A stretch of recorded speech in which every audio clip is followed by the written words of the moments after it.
نن موضوع دا د مسلمان سره ښېګړه کول.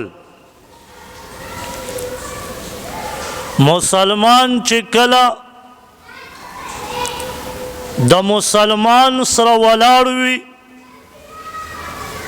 نو مسلمان به په هر ځای کې بلند وي، اوچت به وي، او د مخ د ځمکې کاغه یهود وي، کاغه نصارا وي، کاغه مشرکین وي، کاغه هندوان وي، خو چې کافر وي د مسلمان نه به یریږي. ځکه مسلمان د بل مسلمان ورور دی او مسلمان به په بل مسلمان خفه کیږي. نبی علیہ السلام فرمائی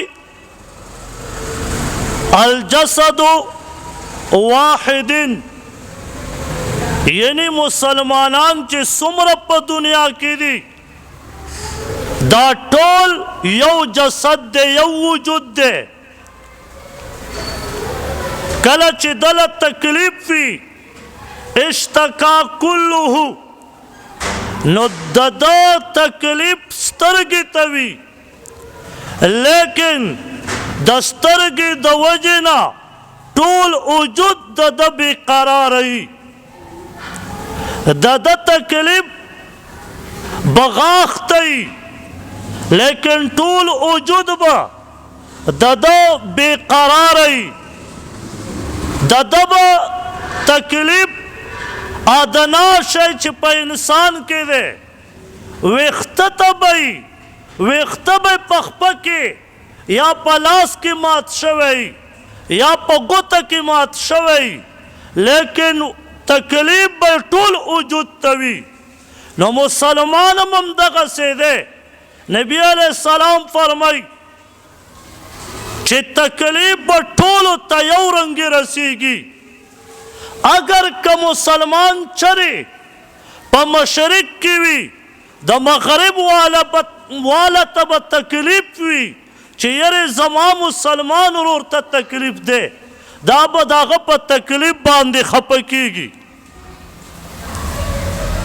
نن وخت کې که مونږ وګورو حالانکه مسلمان د کافرو په نسبت باندې زیات دی.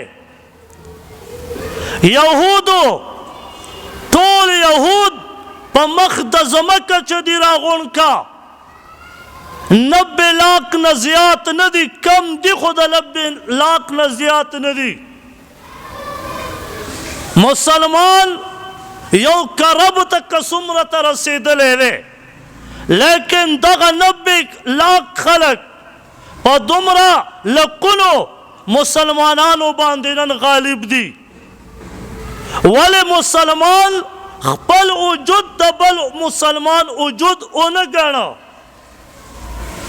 مسلمان د بل مسلمان تکلیف خپل تکلیف ونه ګڼه.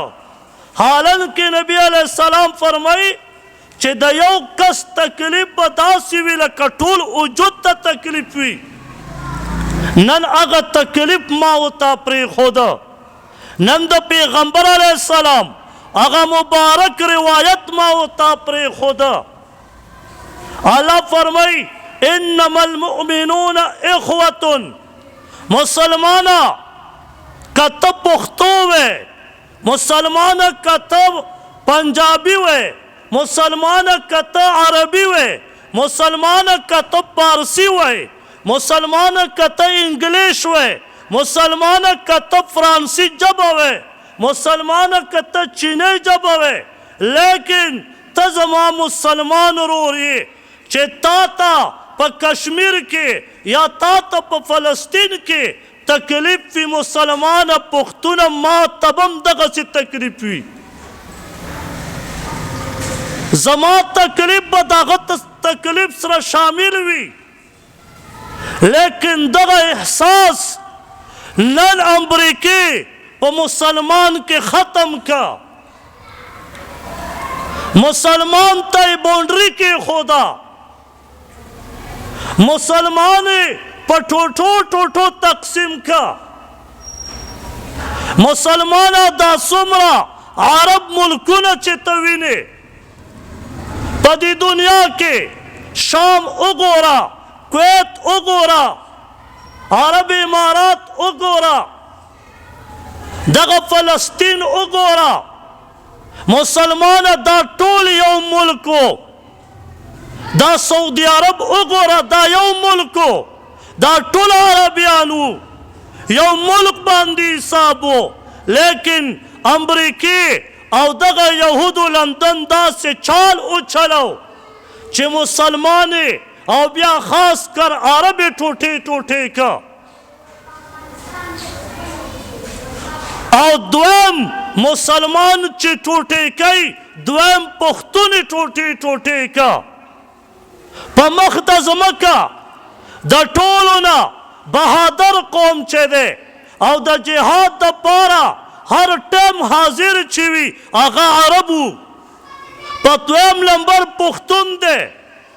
دغه عرب کې دغه یهود کامیاب شو، عرب یې ټوټې کا. دویم نمبر د پښتنو دی، نن یې پښتون هم ټوټې ټوټې کا. لیکن مسلمان بیا هم نه پوهېږي، مسلمان بیا هم پښتون بل پښتون ورور ته پیغور ورکوي، وی دا د بره مسلمان دی او زه ښکته مسلمان یم، دا د بره ملک اوسېدونکی دی، زه ښکته اوسېدونکی یم. نبي علیه السلام ټول مسلمانان د هرې ژبې والا یو ځای کړي دي او قرآن هم پې تصدیق دی. انما المؤمنون اخوة. مؤمنون تپوس وکړئ علماؤنا، دا جمعي صیغه ده. په دې کې د یهودو هغه کپنیانو نه چې کوم یهودیانو جوړې کړي، د هغې نه مسلمان بایکاټ نشي کولی. مسلمانه نبي علیه السلام د جهاد درې مرتبې ښودلې دي. په دې دریو کې یو خو خپل که کنه، یا لاړ شه په خپل وجود باندې په خپله جهاد وکړه. که جهاد ته نشې تللی، مجاهدینو ته پیسې ورکړه. که دا هم نشې کولی، نو بیا په خپله ژبه باندې د جهاد الفاظ ووایه، خپله ژبه د جهاد دپاره استعمال کا. مسلمانه د یهودو د کپنۍ نه بایکاټ وکړه. د یهودو کپنۍ کم سامانونه دي ما و تا ته معلوم دي. هر چا ته په موبایل کې، په واټسپ کې، په فیسبوک کې، هر چا ته په یوټیوب کې، هر چا ته په ټیک ټاک کې پته لګېدلې ده چې دا د یهودو کپنیانې دي، د دې نه بایکاټ پکار دی. مسلمانه زما او ستا په دسترخوان باندې به اول نه کوکاکولا پروت وي، اول نه به پیپسي پروت وي، دغه چاکلیټونه به پراته وي، دغه لیس پاپړ به پراته وي. مسلمانه ما و تا چې سار وختي بچی سکول ته لیږو، ما و تا ورته د 50 او د 100 روپو لیس پاپړ اخلو. دا د یهودو کپني ده. نه په ژبه باندې جهاد وکړه، په مال جهاد وکړه او په وجود جهاد وکړه. زه په وجود باندې جهاد نشو کولی، کمزوري یو، هغه غیرت زموږ نه تلی دی. لیکن د ژبې جهاد خو هر ځای کې کولی شي. دغه جهاد ته مسلمان ته وکړه چې د دې شي نه بایکاټ پکار دی.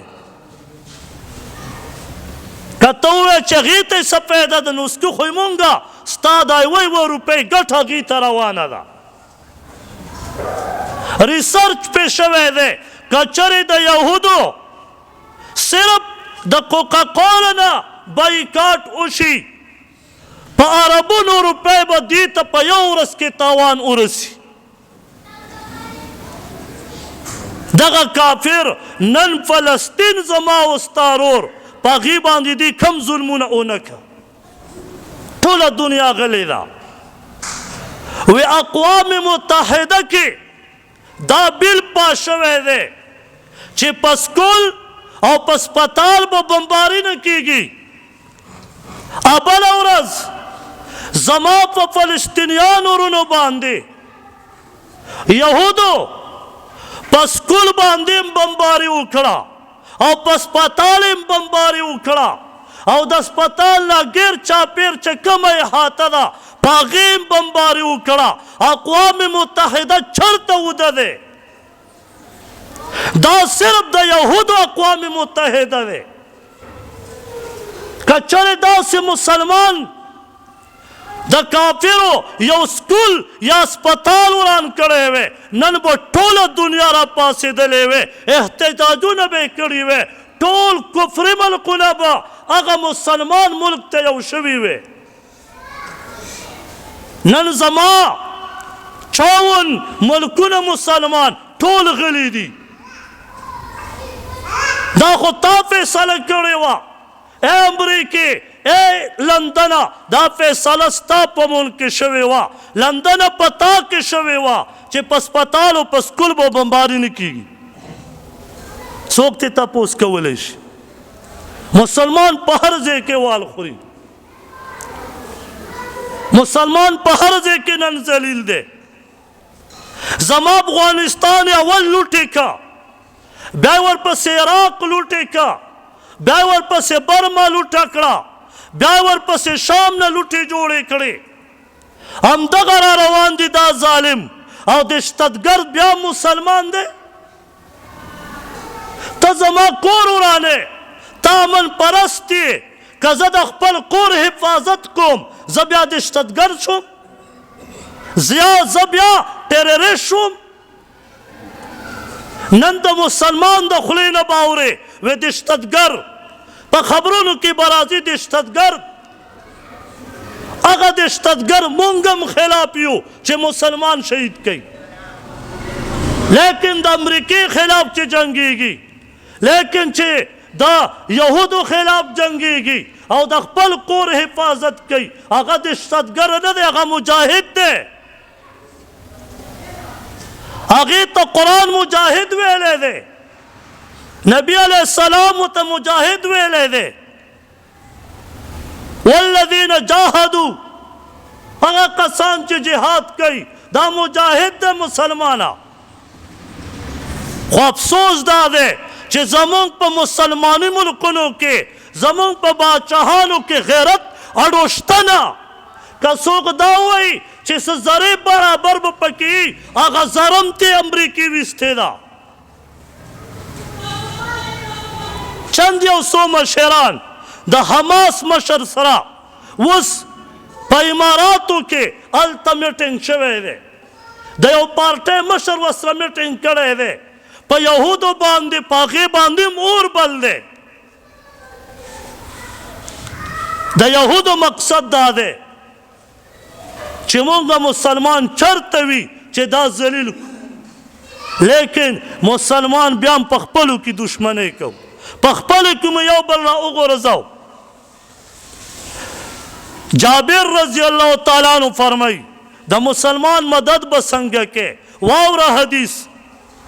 جابر رضی الله تعالی عنہ فرمایي وی زما پلار وفات شو، زما پلار شهید شو، وی په ما پلار باندې ډېر زیات قرض و، وی زه قرضدارو ته لاړم او ما ورته سوال وکړه چې ما ته لږ قرض معاف کړئ، دومره قرض نشم پوره کولی، زه زلمی هلک یم، خویندې راته پیغلې پاتې دي، ماشومان یې پاتې دي، ما ته یې معاف کړئ، زه به دا خپلې خوریانې څنګه لویم، لیکن چام راته معاف نه کړ.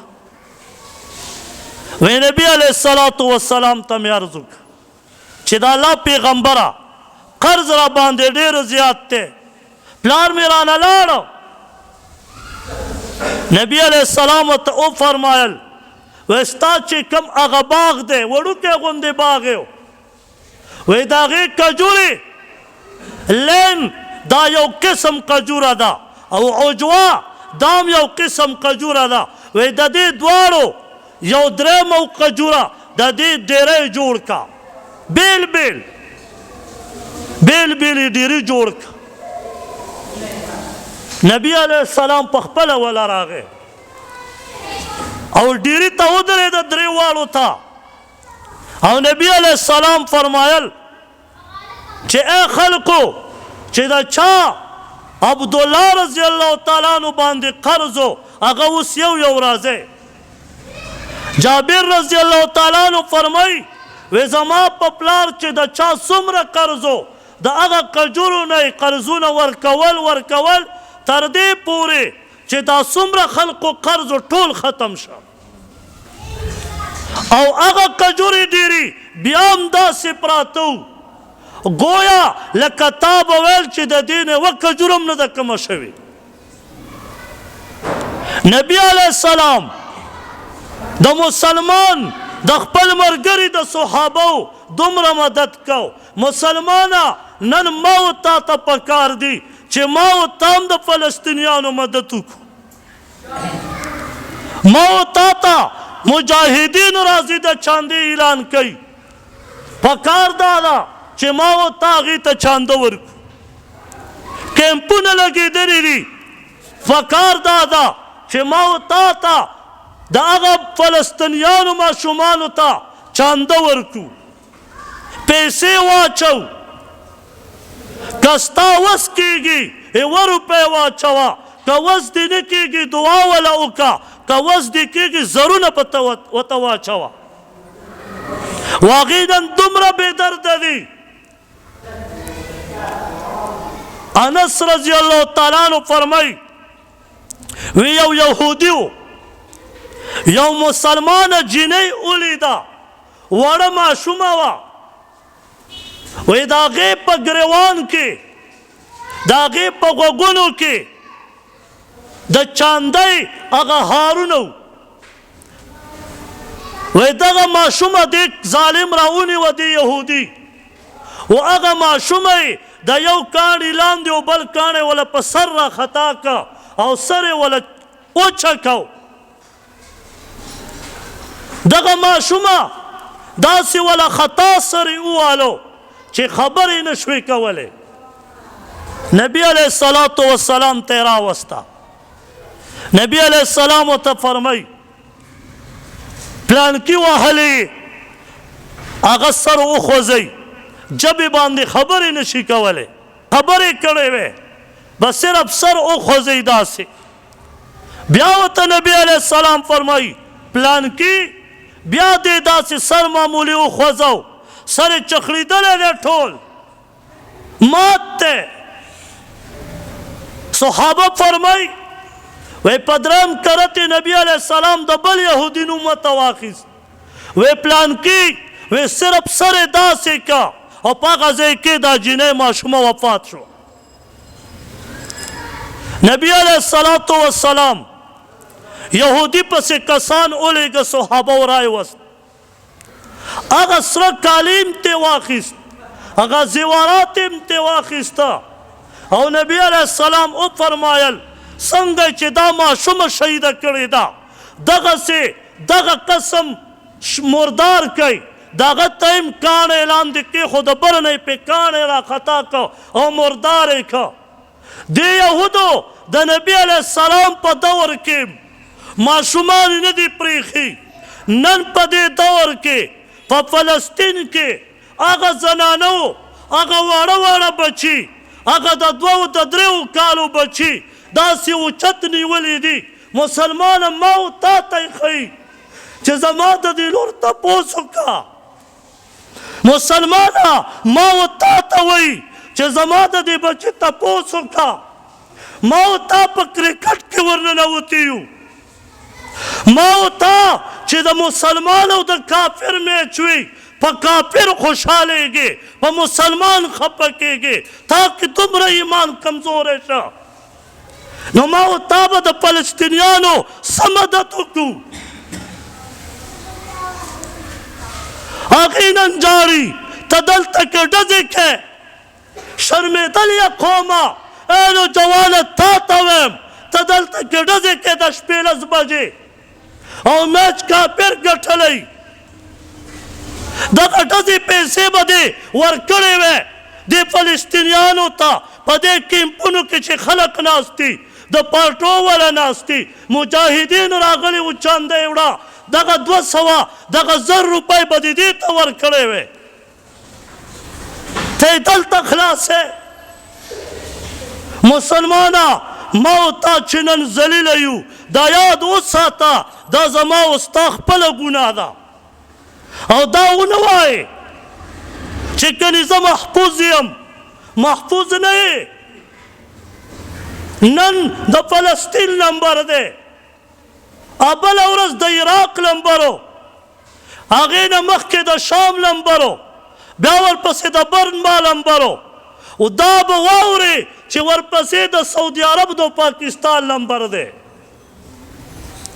دا یهود او دغه امریکا او دغه لندن دا ټول ګیمونه چې کوي دا یاد وساته د دې مین 2 ځایونه دي یو سعودي عرب او دویم پاکستان مسلمانه ما و تا په دې وخت کې ما و تا ته د فلسطین د ماشومانو د جړا په ځای باندې کرکټ راویستی دی سپلیمنٹ امتحانونه د 9 او د 10 شروع دي ما و تا ته کرکټ راوویسته مسلمانه ته بیا هم نه پوهېږې ما و تا دغه امریکا په هره طریقه ما و تا ذلیله کوي رسوا کوي لیکن مسلمان وده دی مسلمان په خپلې کوڅه کې ټوپک راواخلي او وایي پیرینونه وکړي مسلمانه که چرې همدغسې وده پاتې شو ګوره د یاد وساته دغه زمونږ او ستاسو په دې سرحداتو چې دا کم پوج پروت دی دغه چې کم په فلسطین کې نن مجاهد جهاد کوي دغه چې په کشمیر کې یو څو مجاهدین جهاد کوي دې ته دعا کوه که چرې دې نه وی دا یاد وساته نن ته په مسجد مصطفی کې داسې په قرار مونځ کې ولا که تا مونځ کې که کور نه بهر را پرېښی وی کافر باندې کلم خوشحالي مه کوه دا یهود او دغه امریکا دا دواړه یو دي په ظاهر کې او په باطن کې نبی علیه السلام 10 کاله په مدینه مبارکه تبلیغ وکړه او په مدینه مبارکه کې په زرګونو یهودو صرف 6 یهودیانو ایمان راوړی دی په 10 کاله محنت کې یهود دومره ظالم قوم دی لیکن دغه ظالم قوم به انشاءالله دا سوال خوري خو که چرې مسلمان بونډریک ولاو کی نن مصر خپل سرحدات بند کړي هغه فلسطینیانو ته چې کمې پیسې دي هغه بندې کړي دي هغه فلسطینیانو ته چې څوک په بانک باندې پیسې لګي بینک الفلاح هغه باقاعده خپله رساله شایع کړې ده چې د فلسطین مال موږ نه قبلو او نه یې چاته لیږو داسې بینکونو نه بایکاټ پکار دی الفلاح بینک کې چې چا هم پیسې ایښودې وي اکاونټ یې پکې کلاو کړی وي خپلې پیسې ترې نن راوباسه خپل اکاونټ پکې ختم کا بې غیرته امریکا د یهودو سره نیغ په نیغه ولاړه ده او ته دلته کې په پاکستان کې محفوظ پروت کې او ته بیا دومره غیرت در کې نشته چې ته دغه پیسې فلسطینیانو ته په خپل بینک کې هم نه جمع کې د داسې بینکونو نه بایکاټ فرض دی اوس وخت اوس وخت په مسلمان باندې د مجاهدینو په داسې وخت کې مدد نه کول دا د مسلمان د ګناه سبب دی. حماس والا پشمار مجاهدین یهودی په سر راخیستی. خدای راستی په دې یهودو کې غیرت نشتا. دا بے غیرت قوم دی. کده کې غیرت وي تاس را حماس والا جهاد کوي. مخامخ ټینکونه مراوله، توپې مراوله، خپل هر اسره دې راوله او مخامخ ورسره وجنګېږه. که دا 2 ګنټې جنګ وکړه دا ګز او دا میدان دا بې غیرته په کورونو باندې هوایي پیرنګونه کوي، جازونه راولي. دې بې غیرته دي. دې مخامخ مسلمان ته نشي ودرېدی. دا دې راشي وا به نه ورې الا ماشاءالله پشمار یو څو مجاهدین پکې شهیدان شوي. لوړ ټول کورونه ماشومان شهیدان کا. دی جنگ نشي کولی مجاهد سره. دی زور دا ورکوي چې زما په عوامو باندې بمباري کوي، زما کورونه شهیدان کا، زما جماعتونه شهیدان کا. خو انشاءالله دا یاد وساتئ حماس والا وی تر 20 ساله پورې مونږ دومره اسلحه جمع کړې ده چې تر 20 ساله پورې د دغه لعنتي قوم سره مونږ جهاد کولی شو. اوس ستا خوښه ده مسلمانه چې ته ورسره مدد کوې او که نه کوې. نو الله پاک دې مونږ ته توفیق راکړي چې د دې حماس مجاهدینو سره مدد وکړو.